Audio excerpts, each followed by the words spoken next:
Shalom,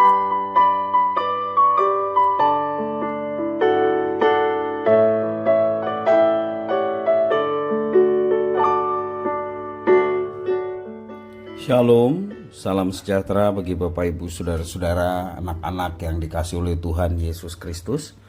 Jumpa kembali bersama saya Pendeta Eka dalam renungan firman Tuhan pada hari ini, hari Rabu 2 Maret 2023.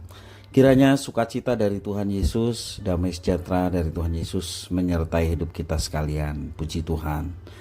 Baik Bapak Ibu Saudara, pembacaan firman Tuhan pada hari ini sampai pada pembacaan kitab Yeskiel pasal yang ke-38. Kiranya firman Tuhan memberkati kita sekalian. Baik, sebelum kita akan merenungkan bagian firman Tuhan hari ini, mari kita akan berdoa bersama. Tuhan Allah Bapa di sorga, yang kami puja sembah dalam nama Tuhan Yesus, kami sungguh bersyukur dan berterima kasih kepada Tuhan yang memelihara hidup kami sampai pada pagi hari ini. Kami mau terus berdekat dengan Tuhan, kami mau terus bertekun dengan firman Tuhan, karena firman Tuhan yang menerangi jalan hidup kami. Mampukan untuk kami dapat memahami apa yang Kau maksudkan, juga Engkau menolong untuk kami menjadi pelaku-pelaku firman, sehingga hidup kami menjadi kitab yang terbuka, dibaca oleh banyak orang, sehingga melalui perilaku dan sikap hidup kami sedapat mungkin banyak orang turut memuliakan Tuhan.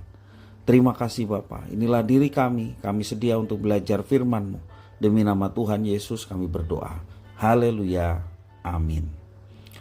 Saya akan membacakan dalam Yeskiel pasal yang ke-38 ayat 1 sampai 13.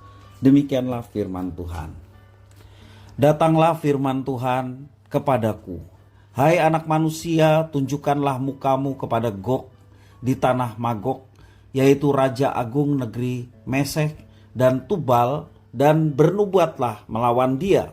Dan katakanlah, beginilah firman Tuhan Allah, lihat, aku akan menjadi lawanmu, hai Gog, Raja Agung negeri Mesek dan Tubal. Aku akan menarik engkau dengan mengenakan kelikir pada rahangmu dan membawa engkau keluar beserta seluruh tentaramu, yaitu pasukan berkuda, semuanya berpakaian lengkap, suatu kumpulan orang banyak dengan perisai besar dan kecil, dan semuanya berpedang dan di tangannya. Orang Persia, Etiopia, dan Put menyertai mereka, dan semuanya dengan perisai dan ketopong. Orang Gomer dengan seluruh bala tentaranya, Bet Togarma dari utara sekali dan seluruh bala tentaranya, banyak bangsa menyertai engkau. Bersedialah dan bersiaplah engkau dengan semua kumpulan orang yang menggabungkan diri dengan engkau, dan jadilah pelindung bagi mereka. Sesudah waktu yang lama sekali engkau akan mendapat perintah. Pada hari yang terkemudian engkau akan datang di sebuah negeri yang dibangun kembali sesudah musnah karena perang. Dan engkau menuju suatu bangsa yang dikumpul dari tengah-tengah banyak bangsa di atas gunung-gunung Israel yang telah lama menjadi reruntuhan. Bangsa ini telah dibawa keluar dari tengah bangsa-bangsa, dan mereka semuanya diam dengan aman tenteram. Engkau muncul seperti angin badai dan datang seperti awan yang menutupi seluruh bumi. Engkau beserta seluruh bala tentaramu, dan banyak bangsa menyertai engkau. Beginilah firman Tuhan Allah. Pada hari itu timbullah niat dalam hatimu, dan engkau membuat rancangan jahat. Engkau berkata, aku akan bangkit bergerak menyerang tanah yang kota-kotanya tampak tembok, dan akan mendatangi orang-orang yang hidup tenang-tenang dan diam dengan aman tentram. Mereka semuanya diam tanpa tembok atau palang atau pintu gerbang. Engkau bermaksud untuk merampas dan menjarah, dan mengacungkan tanganmu terhadap reruntuhan yang sudah didiami kembali, dan menyerang umatku yang dikumpulkan dari tengah bangsa-bangsa. Mereka sudah mempunyai ternak dan harta benda, dan mereka diam di pusat bumi. Negeri Sheba dan Dedan beserta pembeli-pembeli barangnya, negeri Tarsis beserta pedagang-pedagangnya akan berkata kepadamu, apakah engkau datang untuk merampas dan mengumpulkan sekutumu untuk menjarah? untuk mengangkut perak dan emas, untuk melarikan ternak dan harta benda, dan untuk melakukan perampasan yang hebat sekali. Demikianlah firman Tuhan. Bapak Ibu saudara-saudara yang dikasihi oleh Tuhan, ketika Tuhan melakukan pemulihan bagi umatnya, segala sesuatu tidak secara otomatis akan berjalan dengan lancar. Ada kalanya Tuhan mengizinkan kesulitan, juga penderitaan hadir dalam kehidupan umatnya. Dalam situasi seperti itu, umatnya cenderung berpikir bahwa angin badai, demikian juga awan gelap akan memporak-porandakan proses pemulihan dari Tuhan. Semua peristiwa yang terjadi, apakah itu yang terlihat baik, juga yang terlihat buruk, dalam kehidupan kita bertujuan memperdalam pengenalan kita akan kebesaran Tuhan.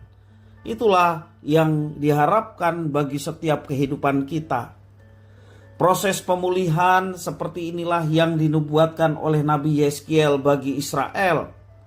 Kalau kita perhatikan di dalam ayat yang ke-16 dikatakan, "Engkau bangkit melawan umatku Israel seperti awan yang menutupi seluruh bumi pada hari yang terkemudian, dan terjadi hal itu. Dan aku akan membawa engkau untuk melawan tanahku, supaya bangsa-bangsa mengenal aku pada saat aku menunjukkan kekudusanku kepadamu di hadapan mereka, hai Gog." Bapak Ibu saudara yang dikasihi Tuhan, Tuhan menubuatkan bahwa Ia akan menggerakkan Gog, armada perangnya yang perkasa, dan para sekutunya menjadi angin badai dan awan gelap bagi Israel yang saat itu berada dalam kondisi aman dan tentram. Gog dengan kekuatan yang besar dan niat jahatnya akan menyerang dan merampas kekayaan Israel. Semua peristiwa itu merupakan inisiatif Tuhan yang bukan bertujuan untuk menghancurkan, melainkan memperlihatkan kekudusannya di hadapan umatnya maupun bangsa-bangsa lain yang juga ada dalam kendali dari Tuhan. Krisis yang terjadi memperlihatkan bahwa Dia adalah satu-satunya Tuhan Allah semesta alam yang dapat diandalkan dan dijadikan sandaran yang abadi serta jaminan yang kukuh bagi umatnya. Bahkan orang-orang lain pun ketika mengenal pribadi Tuhan yang seperti itu, mereka pun turut menjadi bagian umat Tuhan. Guncangan yang dikirimnya mengajar bangsa Israel bahwa Dialah, yakni Tuhan, yang berkuasa dan memegang kendali atas bangsa-bangsa, sehingga tiada kuasa manapun yang dapat menggagalkan rencana Tuhan.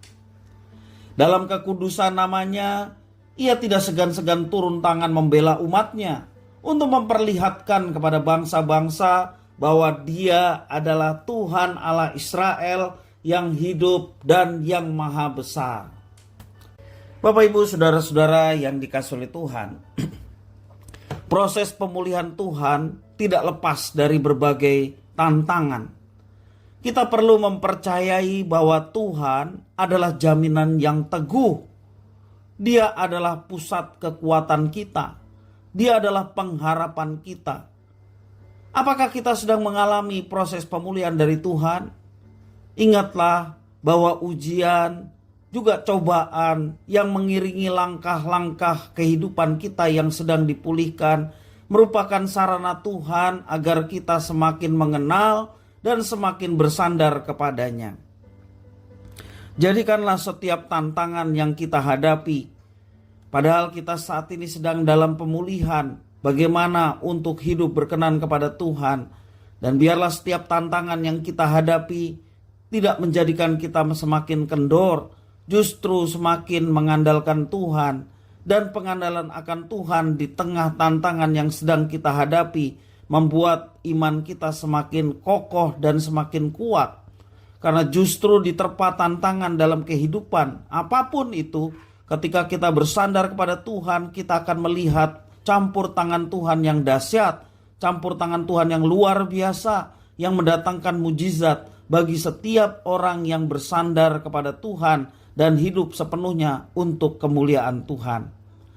Jadi Bapak Ibu saudara-saudara yang dikasihi Tuhan, percayalah segala yang ada di bumi ini, apakah diri kita sebagai umatnya, juga orang-orang yang tidak mengenal Tuhan sekalipun, alam semesta juga semua ada dalam kendali dan kontrol dari Tuhan.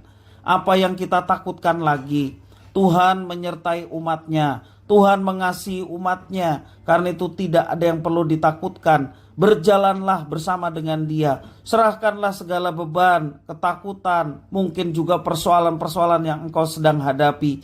Serahkanlah semuanya kepada Tuhan, maka kita akan melihat bahwa Dia ada, menyertai, memberkati, dan memampukan kita untuk dapat menyelesaikannya, sehingga kita mau berkata, puji Tuhan atas keberadaan Tuhan yang senantiasa menyertai dan memberkati hidup kita. Kiranya firman Tuhan memberkati kita sekalian. Mari kita berdoa. Tuhan Bapa di surga, di dalam Yesus Kristus, kami sungguh bersyukur dan berterima kasih buat berkat firman Tuhan. Kami sungguh meyakini bahwa Engkau Allah yang berkuasa, yang berdaulat atas segala sesuatu, baik terhadap umat Tuhan yang dengan kesungguhan hati mau terus hidup dalam ketundukan dan ketaatan akan firman Tuhan, juga orang-orang yang belum mengenal Tuhan, bahkan alam semesta ada dalam kendali dan kontrol dari Tuhan. Karena itu kami yang sudah dipilih menjadi umat Tuhan, biarlah hidup kami senantiasa bergairah untuk menjalankan apa yang Tuhan percayakan. Hidup kami terus semangat melakukan kebenaran firman Tuhan, karena hanya dengan itu nama Tuhan dimuliakan. Dan kami rindu apabila Tuhan dimuliakan, maka Engkau akan menarik orang-orang lain datang kepada Tuhan dan turut mengenal pribadi Tuhan yang baik, agung, luar biasa di dalam Yesus Kristus, dan turut diselamatkan. Terima kasih ya Tuhan atas firman-Mu. Materaikan itu dalam hati kami, dan Engkau yang berkarya untuk kami dapat mengerjakannya dalam hidup kami. Terpujilah nama-Mu ya Bapa, demi nama Tuhan Yesus Kristus kami sudah berdoa dan bersyukur. Haleluya. Amin.